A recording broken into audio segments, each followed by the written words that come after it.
ಎಲ್ಲರಿಗೂ ಶುಭೋದಯ. ನಮಸ್ತೆ to all masters.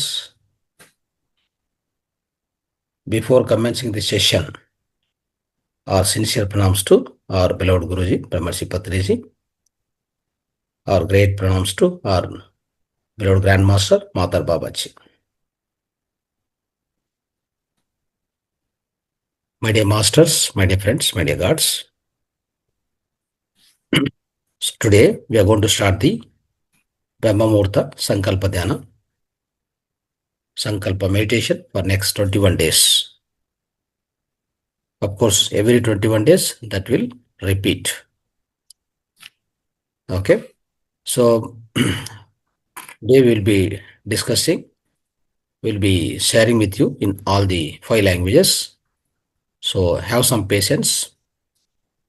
ನಾವೆಲ್ಲರೂ ಈಗ ಬ್ರಹ್ಮಮುಹೂರ್ತ ಸಂಕಲ್ಪ ಧ್ಯಾನವನ್ನು ಪ್ರಾರಂಭಿಸ್ತಾ ಇದ್ದೀವಿ.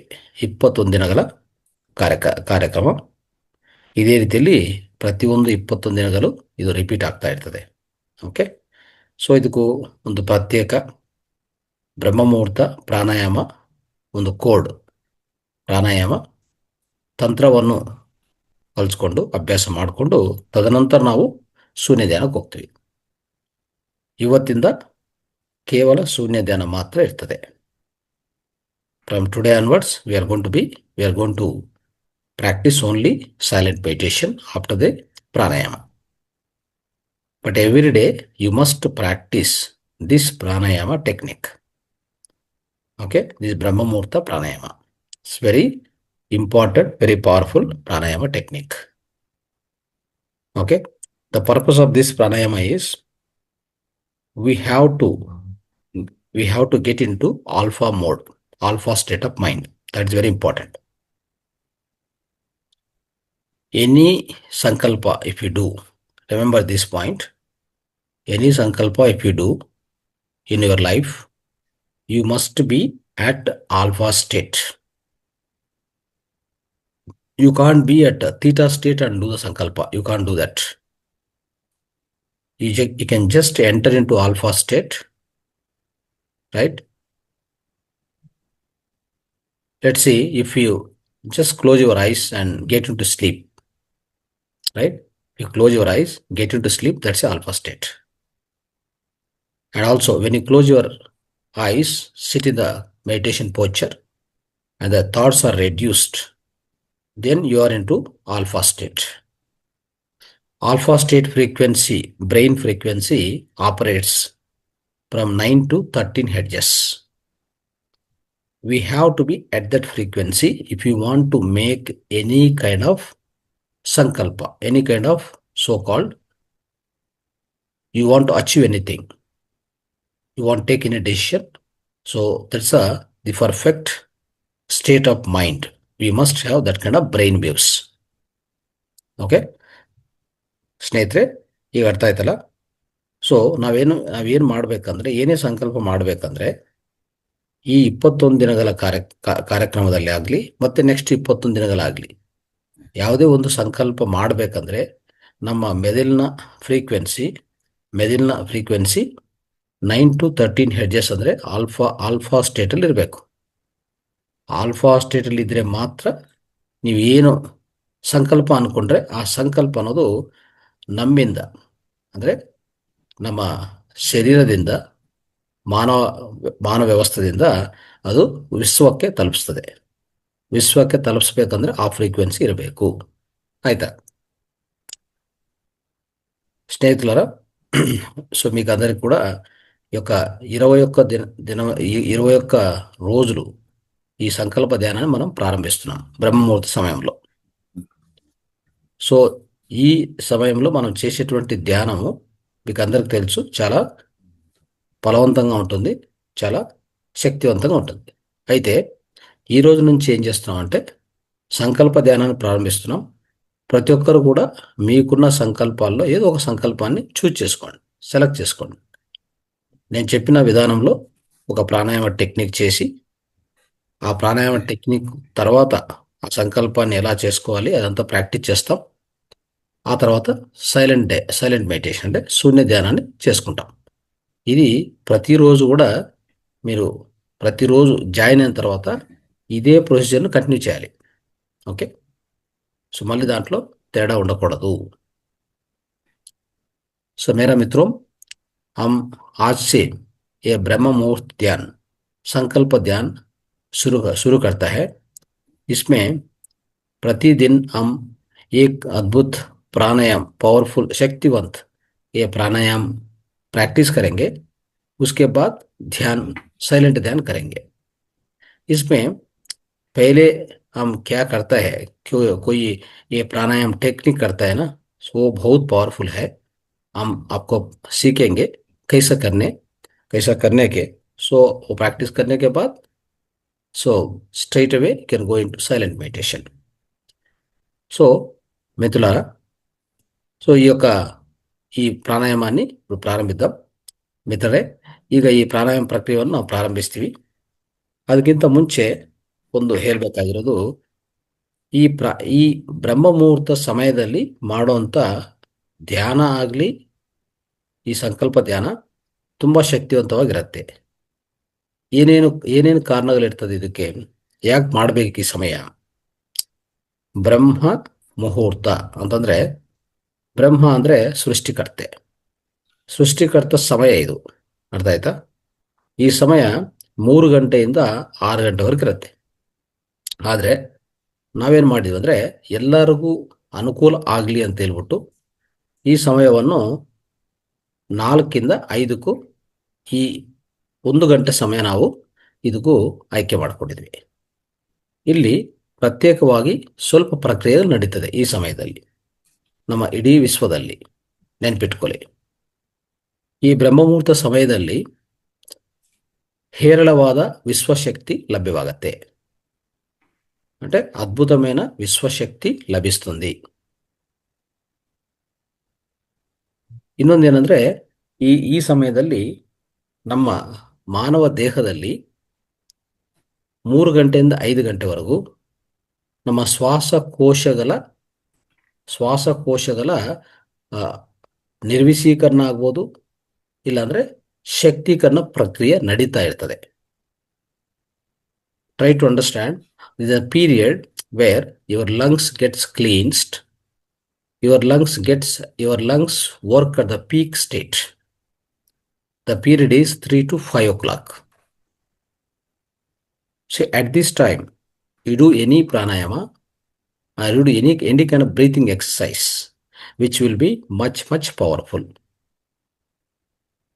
Okay?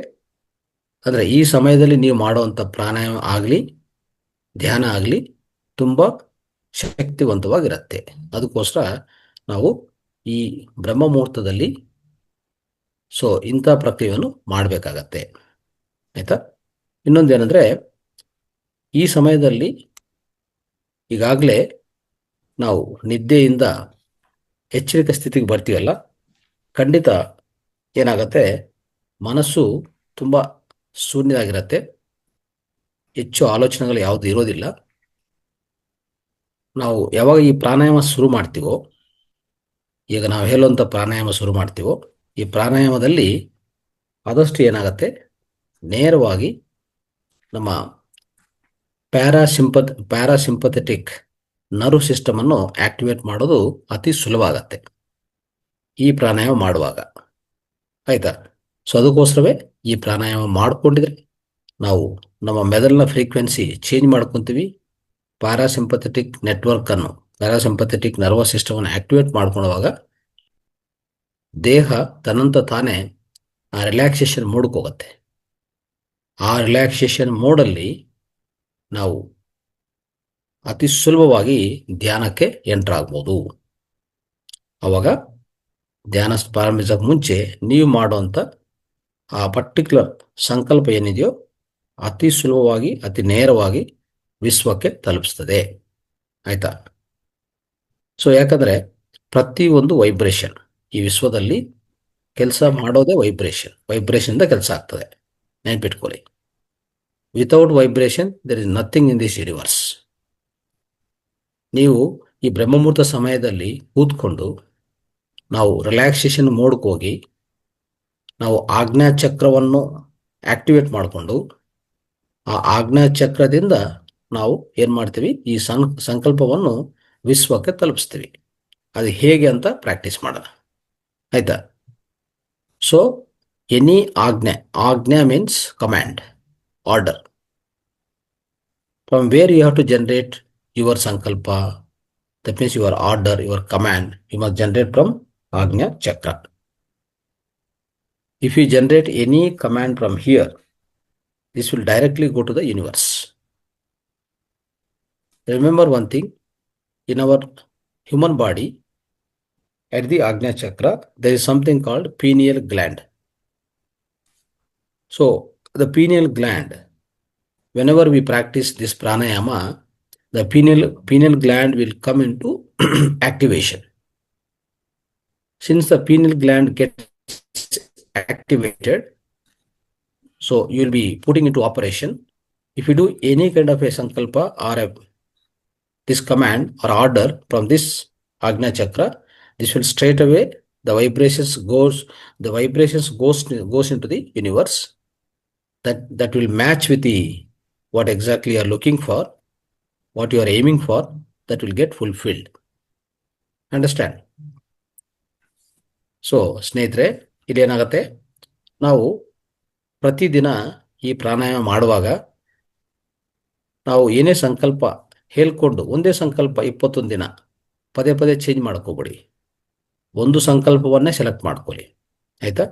ಅದನ್ನೇ ಪ್ರತಿದಿನ ಅದೇ ಈ ಪ್ರಾಣಾಯಾಮ ಆಗಿದ ತಕ್ಷಣವೇ ಆ ಒಂದು ಸಂಕಲ್ಪವನ್ನು ಹೇಳ್ಕೊಂಡು ದೆನ್ ಶೂನ್ಯ ಧ್ಯಾನಕ್ಕೆ ಹೋಗ್ತಾ ಇರಿ. ಈ ರೀತಿಯಲ್ಲಿ ಮಾಡ್ತಾ ಹೋಗಿ, ಪದೇ ಪದೇ ಚೇಂಜ್ ಮಾಡೋಕೆ ಹೋಗ್ಬೇಡಿ.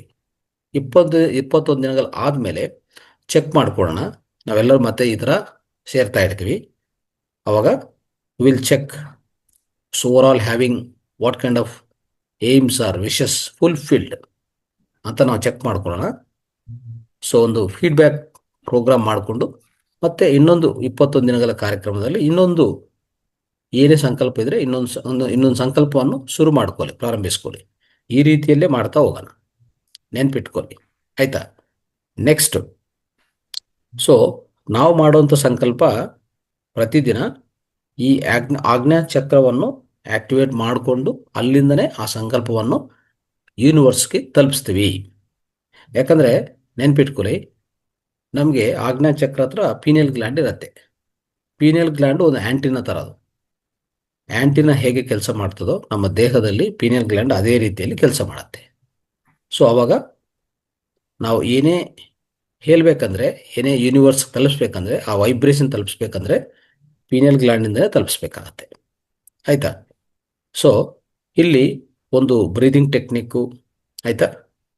ಬ್ರೀದಿಂಗ್ ಟೆಕ್ನಿಂದ ನಮ್ಮನ್ನು ನಾವು ಒಂದು ಪ್ಯಾರಾಸಿಂಪಥೆಟಿಕ್ ಮೋಡ್ಗೆ ತಗೊಂಡೋಗಿ, ರಿಲ್ಯಾಕ್ಸೇಷನ್ ಮೋಡ್ಗೆ ತಗೊಂಡೋಗಿ, ಓಕೆ, ಆಜ್ಞಾ ಚಕ್ರವನ್ನು ಆಕ್ಟಿವೇಶನ್ ತಗೊಂಡು ಬಂದು ಅಲ್ಲಿಂದನೇ ಸಂಕಲ್ಪವನ್ನು ರಿಲೀಸ್ ಮಾಡ್ತೀವಿ, ಆಯಿತಾ? ಆವಾಗ ಖಂಡಿತ ಆ ಒಂದು ಸಂಕಲ್ಪ ಅದು ಯೂನಿವರ್ಸ್ಗೂ ತಲುಪಿಸ್ತಾ ಇರ್ತದೆ. ಸಂಕಲ್ಪ ಅನ್ನೋದು ಹೇಗಿರಬೇಕು? ಶಾರ್ಟ್ ಆಗಿರಬೇಕು, ಆಯಿತಾ? ಯಾವುದನ್ನೂ ಸಂಕಲ್ಪ ನೆನ್ಪಿಟ್ಕೊಳ್ಳಿ. ಇವತ್ತು ನಾವು ಹೇಳ್ತಾ ಇರೋಂಥ ರೀತಿಯಲ್ಲಿ ನಿಮ್ಮ ಸಂಕಲ್ಪ ಏನೇ ಇರಲಿ ನಿಮ್ಮ ವೈಯಕ್ತಿಕವಾಗಿ ಇರ್ತದೆ. ಯುವರ್ ಸಂಕಲ್ಪ is your personal. You have to recite within your mind from Ajna chakra. You should vibrate with that ಸಂಕಲ್ಪ. You must say yourself inside. ನೀವು ಹೇಳ್ಕೋಬೇಕು ಇಂಥ, ಅಂದರೆ ಒಂದು ರೀತಿಯಲ್ಲಿ ಹೇಗೆ ಹೇಳ್ಕೋಬೋದು, ನನ್ನ ಆರೋಗ್ಯ ಇವತ್ತಿಗೆ ಕಂಪ್ಲೀಟ್ ಸಂಪೂರ್ಣವಾಗಿ ಗುಣ ಆಯಿತು. ನನಗಿರುವಂಥ ಏನೋ ಒಂದು, ಅಂದರೆ ನಿಮಗೆ ಹಣಕಾಸು ಪ್ರಾಬ್ಲಮ್ ಇದ್ದರೆ ಒಂದು ಪ್ರತ್ಯೇಕವಾಗಿ, ಓಕೆ, ಈಗ ಉದಾಹರಣೆಗೆ ನನ್ನ ಕುಟುಂಬದಲ್ಲಿ ಆರ್ಥಿಕ ಸಮಸ್ಯೆಗಳು ಅಂದರೆ ಸಂಪೂರ್ಣವಾಗಿ ನಾವು ತೀರಿಸ್ಕೊಂಡಿದ್ದೀವಿ ಅಂತ ಏನೋ ಒಂದು ಸಂಕಲ್ಪ, ಅದು ಆಗಿದೆ ಅಂತಲೇ ನೀವು ಆ ಸಂಕಲ್ಪವನ್ನು ಹೇಳ್ಕೋಬೇಕಾಗತ್ತೆ. ಆಗಬೇಕು ಅಂತ ಹೇಳೋದು ಬೇಡ. ಈಗ ಈ ಸಂಕಲ್ಪ ಅಂದರೆ ಇಂಥ ಸಂಕಲ್ಪ ಪೂರ್ತಿ ನೆರವೇರಿದೆ ಅಂತ ಹೇಳಬೇಕಾಗತ್ತೆ, ಆಯಿತಾ? ಸೊ ಆ ರೀತಿಯಲ್ಲಿ ಹೇಳ್ಕೊಂಡೇ ನಾವು ಧ್ಯಾನಕ್ಕೆ ಹೋಗ್ಬೇಕು, ಆಯಿತಾ? ಸೊ ಇನ್ನೊಂದೇನೆಂದರೆ ಆ ಪರ್ಟಿಕ್ಯುಲರ್ ಸಂಕಲ್ಪ ನೀವು ಪೇಪರಲ್ಲಿ ಬರ್ಕೊಳ್ಳಿ ಚೆನ್ನಾಗಿ, ಆಯಿತಾ? ಈ ಕಾರ್ಯಕ್ರಮ ಆದಮೇಲೆ, ಧ್ಯಾನ ಆದಮೇಲೆ ಮತ್ತೆ ಬೇಕಂದ್ರೆ ಒಂದು 10 ಸಾರಿ 20 ಸಾರಿ ಪ್ರಾಕ್ಟೀಸ್ ಮಾಡ್ಕೋಬೋದು, ಪೇಪರಲ್ಲಿ ಬರ್ಕೋಬೋದು. ಇಲ್ಲ ಧ್ಯಾನಕ್ಕೆ ಮುಂಚೆ ಏನು ಮಾಡ್ಬೋದು, ಪ್ರಾರಂಭಿಸೋಕೆ ಮುಂಚೆ ಒಂದು ಪೇಪರಲ್ಲಿ ಬರ್ಕೊಳ್ಳಿ, ಒಂದು 10 ಸಾರಿ ಬರ್ಕೊಳ್ಳಿ, ಒಂದು ಜರ್ನಲ್ ಥರ ಬರ್ಕೊಳ್ಳಿ ಪ್ರತಿ ದಿವಸ. ಅದು ತುಂಬ ಉಪಯುಕ್ತವಾಗುತ್ತೆ. ಯಾಕಂದರೆ ಏನೇ ಸಂಕಲ್ಪ ಏನೇ ಇದ್ರೂ ಒಂದು ಸಾರಿ ಅಲ್ಲ, ಒಂದು 10-20 ಸಾರಿ ಬರೀಬೇಕಾಗತ್ತೆ ಪೇಪರಲ್ಲಿ. ಅದು ಧ್ಯಾನ ಆದಮೇಲೆ ಬರ್ರಿ, ಧ್ಯಾನಕ್ಕೆ ಮುಂಚೆ ಬರ್ರಿ, ಧ್ಯಾನ ಸಮಯದಲ್ಲಿ ಬರೆಯೋಕ್ಕಾಗಲ್ಲ. ಆಯಿತಾ? ಅದು ನೆನ್ಪಿಟ್ಕೊಳ್ಳಿ. ಓಕೆ. ಸೊ ಈಗ ನಾವು first yes Tamil you shortly explain. Will start the practice. Yes வணக்கம் மாஸ்டர்ஸ். நாம் இன்று 21 நாட்கள் சக்தி வாய்ந்த பிரம்மமுகூர்த்த சங்கல்ப தியானம் ஆரம்பிக்க போகிறோம். இதை நாம் தொடர்ச்சியாக செய்வோம். நீங்கள் கொஞ்சம் பொறுமையாக இருக்க வேண்டும். இதில் நாம் மௌன தியானம் தான் செய்ய போகிறோம். அந்த பிராணாயாமா முடித்த பிறகு, அதாவது நாம் இந்த பிரம்மமுகூர்த்த பிராணாயாமா டெக்னிக்கு, அந்த டெக்னிக்கை நாம் ஃபாலோ செய்ய வேண்டும். அதாவது இது இதுக்கு காரணம் என்னவென்றால், நாம் ஆல்பா ஸ்டேட்டுக்கு மனநிலைக்கு செல்ல வேண்டும். எந்த ஒரு சங்கல்பமும் நாம் எடுத்துக்கொள்ள வேண்டும் என்றால் அது ஆல்பா ஸ்டேட் மனநிலையில் எடுத்துக்கொள்ள வேண்டும். நாம் நம் கண்களை மூடிக்கொண்டு தூங்க ஆரம்பித்தால் ஆல்பா ஸ்டேட்டுக்கு செல்வோம். அதுபோல் நாம் அந்த உட்கார்ந்த நிலையிலும் கண்களை மூடிக்கொண்டு ஆல்பா ஸ்டேட்டுக்கு செய்தால் அதில் நம்மளுடைய அந்த ஃப்ரீக்வன்சி என்ற வைப்ரேஷன்ஸ் 9 to 30 ஹெர்ட்ஸுக்கு போகும் அந்த அதிர்வுகள். அதனால் நாம் இந்த சங்கல்பத்தை எடுத்துக்கொள்வதற்கு அந்த அதிர்வு நிலைக்கு நாம் அச்சீவ் செய்ய வேண்டும். 9 to 30 ஹெர்ட்ஸ், 9 to 30 ஹெர்ட்ஸ். இந்த ஒரு சக்தி வாய்ந்த மனநிலை தான் சரியான மனநிலை நாம் சங்கல்பம் எடுத்துக்கொள்வதற்கு. அதனால் தான் பிரம்ம முகூர்த்த நேரத்தில் இந்த சங்கல்பத்தை எடுத்துக்கொள்ள வேண்டும். பிரம்ம முகூர்த்தம் என்றால் பிரம்மம் பிளஸ் முகூர்த்தம். இது 3 மணியிலிருந்து 6 மணி வரை நடக்கும். நாம் நினைப்பது நடக்கும். அதனால் நாம் இந்த 4 to 5 வரைக்கும், 5 மணி வரைக்கும் நாம் இந்த சங்கல்பத்தை எடுத்துக்கொள்ள வேண்டும். இந்த சமயத்தில் இந்த சங்கல்பத்தை எடுத்துக்கொள்வதால் நமக்கு நுரையீரல்கள், அதாவது லங்ஸ் சிறப்பாக செயல்படும். நாம் நம்மளுடைய சூஷ்ம நாடி என சொல்லப்படும் பாராசிம்பத்தட்டிக் நர்வ்ஸை செயல்படுத்த முடியும். நாம் ஒரு தியான நிலைக்கு சென்று இதை செயல்படுத்த முடியும். நம்ம புருவ மத்தியில் ஆக்னா சக்கரம் உள்ளது. அதிலிருந்து தான் நமக்கு ஆணைகள் பிறப்பிக்கப்படும். நமக்குள் நினைத்து கொண்டால் அந்த ஆணைகள் டைரக்டாக யூனிவர்ஸுக்கு, இந்த பிரபஞ்சத்துக்கு சென்றடையும். ஸோ அதை நாம் செயல்படுத்த வேண்டும். அந்த ஆஜ்னா சக்கரத்தில் நம்ம கருத்துக்களை கொண்டு நாம் நம்மளுடைய அங்கு ஒரு பீனல் கிளாண்டு, ஒரு சுரப்பி உள்ளது. அது கூம்பு சுரப்பி என்று சொல்லலாம். அதுதான் 3வது கண்ணை செயல்படுத்தி வருகிறது. அந்த பீனல் கிளாண்டுக்கு நாம் நினைவில் கொண்டால் அது இந்த பிரபஞ்சத்துடன் கனெக்ட் ஆகும். ஆதலால் நாம் இந்த பீனல் கிளாண்டு மூலமாக நம்ம இந்த பிரபஞ்சத்துக்கு கனெக்ட் ஆகி நாம் நினைப்பது நடவேறும். இதையெல்லாம் நம்மளுடைய சங்கல்பம் நம்மளுடைய சொந்தமானது, அது உங்களுடையது.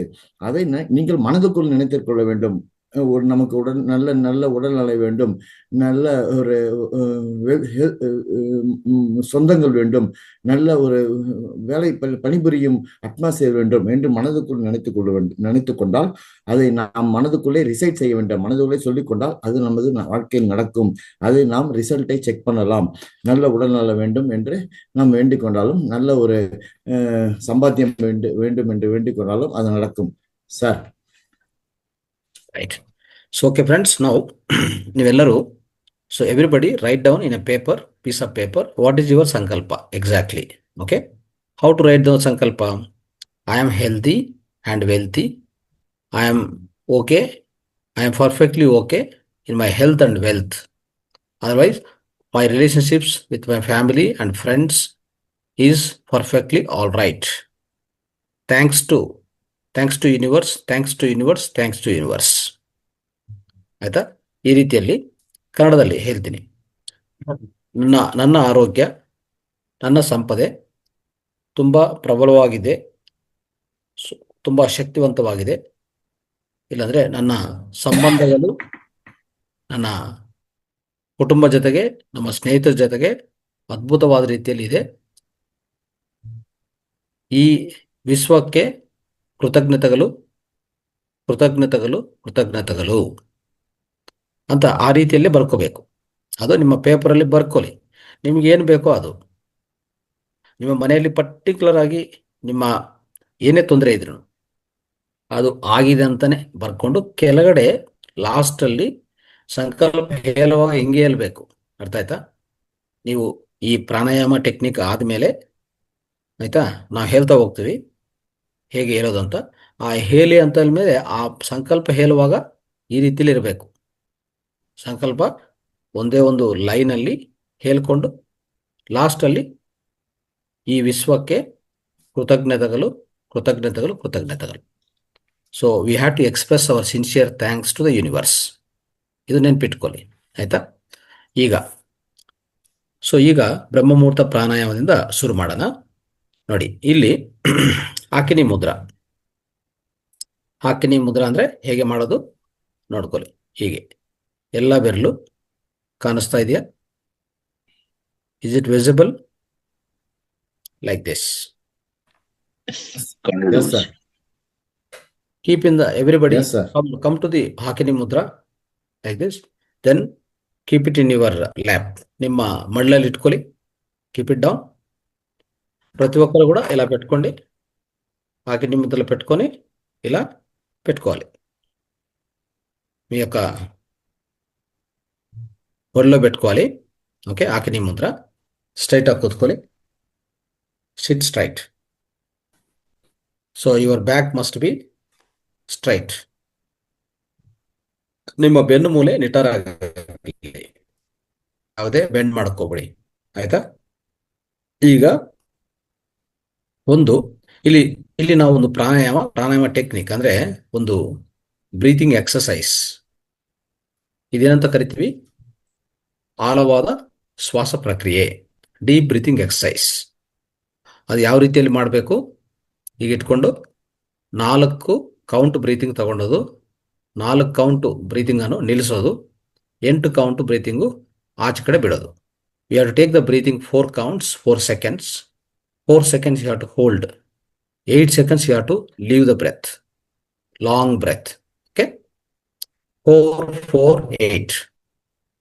So this has to be repeated every day in the morning when you start this meditation, this Brahma Muhurta Sankalpa Dhyana. First 10 minutes you must do this pranayama technique. Last 2 minutes sankalpa has to be released. Then go to the silent meditation. So that's how you need to practice. ಅಂದರೆ ಮೊದಲನೇ ಪ್ರತಿ ದಿವಸ ನಾಳೆಯಿಂದನೂ ಒಂದು 10 ನಿಮಿಷದಲ್ಲಿ ಈ ಕ್ರಿಯೆಯನ್ನು ಮುಗಿಸ್ಕೋಬೇಕು. First ಈ ಪ್ರಾಣಾಯಾಮ ಪ್ರಕ್ರಿಯೆಯನ್ನು ಮಾಡಿಕೊಂಡು ಲಾಸ್ಟ್ 2-3 ಮಿನಿಟ್ಸಲ್ಲಿ ಸಂಕಲ್ಪ ಹೇಳ್ಕೊಂಡು ಅದಾದಮೇಲೆ ನೇರವಾಗಿ ಶೂನ್ಯ ಧ್ಯಾನಕ್ಕೆ ಹೋಗಿ.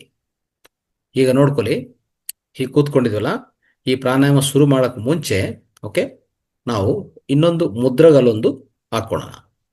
ಮುದ್ರಗಳೇನೆಂದರೆ ಆಜ್ಞಾ ಚಕ್ರವನ್ನು ಆಕ್ಟಿವೇಟ್ ಮಾಡೋಕ್ಕೆ ಏನೇನು ಮುದ್ರಗಳು ನಿಮಗೆ ಸಾಧ್ಯವಾದರೆ 2 ಶಾಂಭವಿ ಮುದ್ರ, ಕಚೇರಿ ಮುದ್ರ ನೋಡ್ಕೊಳ್ಳಿ. ಈ ರೀತಿಯಲ್ಲಿ ನಮ್ಮ ಈ ಆಜ್ಞಾ ಚಕ್ರವನ್ನು ನೋಡಬೇಕು ಮೇಲೆ. ಓಕೆ, ಈ ರೀತಿಯಲ್ಲಿ ಮೇಲೆ ಮೇಲೆ ನೋಡಬೇಕು. ಈ ರೀತಿಯಲ್ಲಿ ಜೊತೆಗೆ ಅದನ್ನು ಜೊತೆಗೆ ಅನುಕೂಲ ಇದ್ರೆ ಕಚೇರಿ ಮುದ್ರ ನೋಡಿ. Your tongue has to be turn back side. It has to be turn back side. ನಿಮ್ಮ ನಾಲಿಗೆ ಮಡಿಸಿ ಮೇಲೆ ತುಟಿನ ಟಚ್ ಮಾಡ್ಕೊಳ್ಳಿ. ಅದು ಕಚೇರಿ ಮುದ್ರ. ಓಕೆ, ಕಚೇರಿ ಮುದ್ರ ಮತ್ತೆ ಸಾಂಬವಿ ಮುದ್ರ, ಇದೊಂದು ಹಾಕಿನಿ ಮುದ್ರ, 3 ಕಾಂಬಿನೇಷನ್ ಅಲ್ಲಿ ಈಗ ಬ್ರೀತಿಂಗ್ ನಡೀತದೆ. ಎಲ್ಲರೂ ಪ್ರಾಕ್ಟೀಸ್ ಮಾಡಿ. Everybody practice along with me. ಒಂದು 5 ನಿಮಿಷ 6 ನಿಮಿಷ ಇದು ಪ್ರಾಕ್ಟೀಸ್ ಮಾಡಿ. ದೆನ್ ಇನ್ಸ್ಟ್ರಕ್ಷನ್ಸ್ ಕೊಡ್ತಾ ಹೋಗ್ತೀವಿ. ಹಾಗೆ ನಿಮ್ಮ ಸಂಕಲ್ಪವನ್ನು ಹೇಳ್ಕೊಂಡು then will go to meditation. Right, start. So breathing technique ಹೇಗೆ ಮಾಡೋದು ನೋಡ್ಕೊಳ್ಳಿ. ಈ ರೀತಿಯಲ್ಲಿ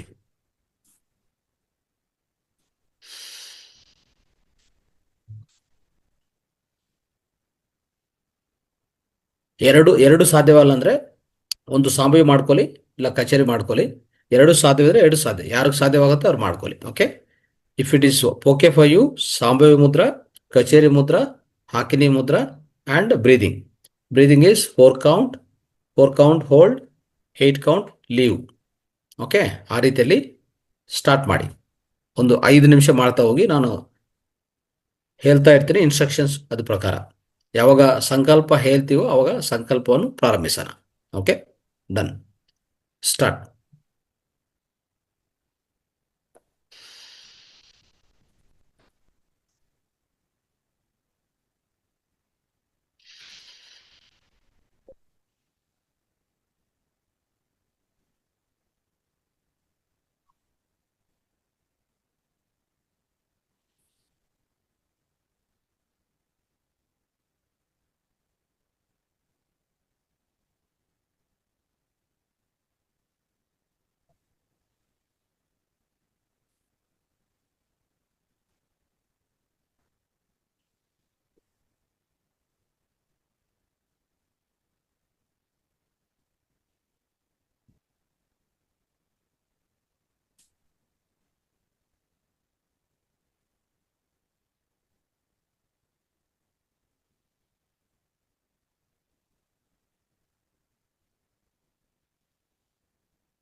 ಯಾರು ಸಂಭಾವಿ ಮುದ್ರ ಕಷ್ಟ ಇದ್ರೆ ಕಚೇರಿಯಲ್ಲೇ ಮಾಡಿ. ಎರಡು ಸಾಧ್ಯವಾದರೆ ಎಷ್ಟು, ಎರಡು ಕಚೇರಿ ಮತ್ತೆ ಸಂಭಾವಿ ಮುದ್ರ ಪ್ರಾಣಾಯಾಮ ಮೂರು ಒಟ್ಟೊಟ್ಟಿಗೆ ಮಾಡಬೇಕು. If it is difficult for you, either Shambhavi or Khechari mudra, Agni mudra and breathing, only breathing. If it is difficult, you once close the eyes and again start. Okay, no problem.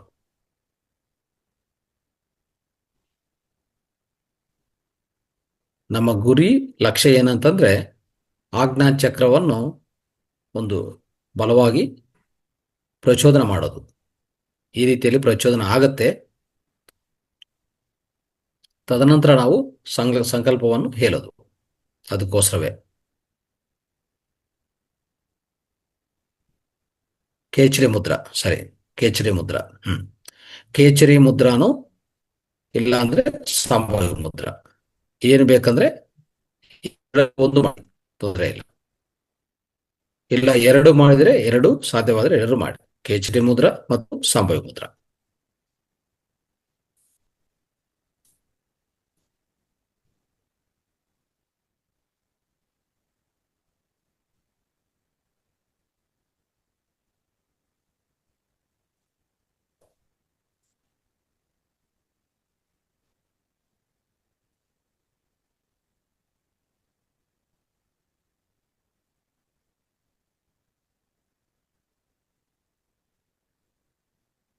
ನಿಮ್ಮ ಒಳಗಡೆ ತಗೊಂಡಂತ ಶ್ವಾಸ ಕೌಂಟ್ 4 ಆಗಿದೆ.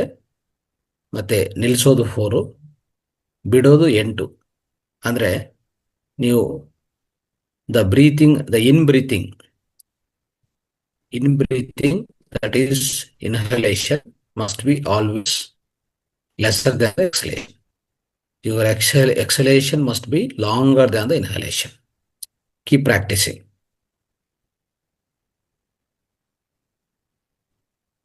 Every day you can practice this pranayama technique, this powerful pranayama technique, in order to bring the energy to our Agna Chakra. Agna Chakra has to be perfectly activated, very, very important.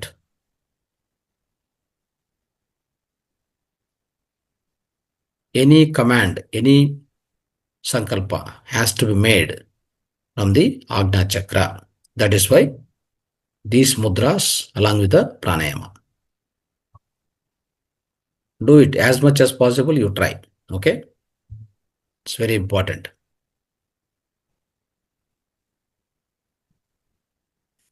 Kechari, Sambhavi and breathing technique. Continue it. Another 3 minutes.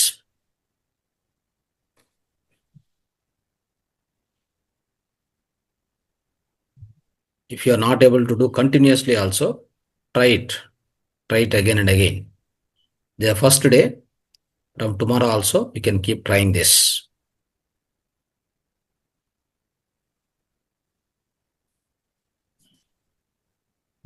ನಿಮಗೆ ಆಜ್ಞಾ ಚಕ್ರದಲ್ಲಿ ಒಂಥರ ಕದಲಿಕೆಗಳು, ಪ್ರಕಂಪನಗಳು ಶುರು ಆಗತ್ತೆ. ಅಲ್ಲಿ energy flow start ಆಗತ್ತೆ.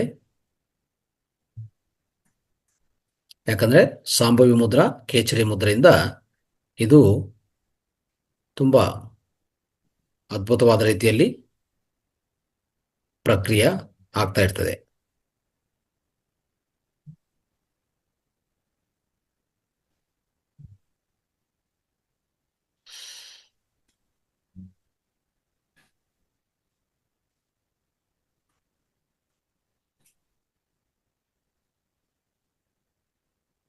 ನಿಮ್ಮ ಶ್ವಾಸ ತಗೊಳ್ಳುವಾಗ ಆ ಶ್ವಾಸ ಆಳವಾದ ಶ್ವಾಸ, 4 ಕೌಂಟ್ ಶ್ವಾಸ ತಗೊಂಡ್ರೆ ಶ್ವಾಸ ಎಲ್ಲಿವರೆಗೂ ಹೋಗ್ಬೇಕು? ನಾಭಿವರೆಗೂ ಹೋಗ್ಬೇಕು. The breathing has to, your inhalation must be up to the Manipura chakra. Your exhalation has to be, when there is an inhalation, it must be up to navel chakra. Your stomach has to bulge. When you are exhaling, the breathing has to be coming out slowly and your stomach has to go inside completely.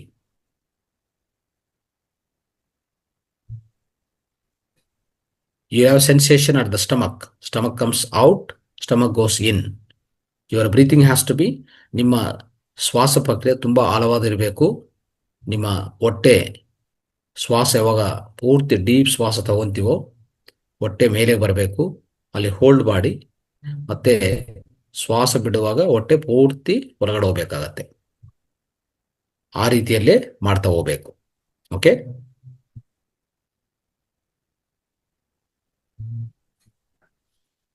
S, another 2 minutes.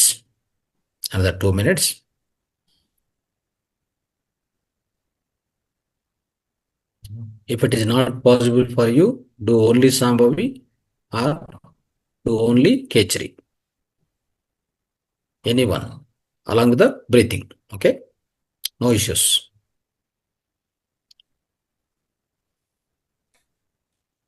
If you put only Kechari like this, then close your eyes to the breathing. You want to do both, then Sambhavi, Kechari, then breathing.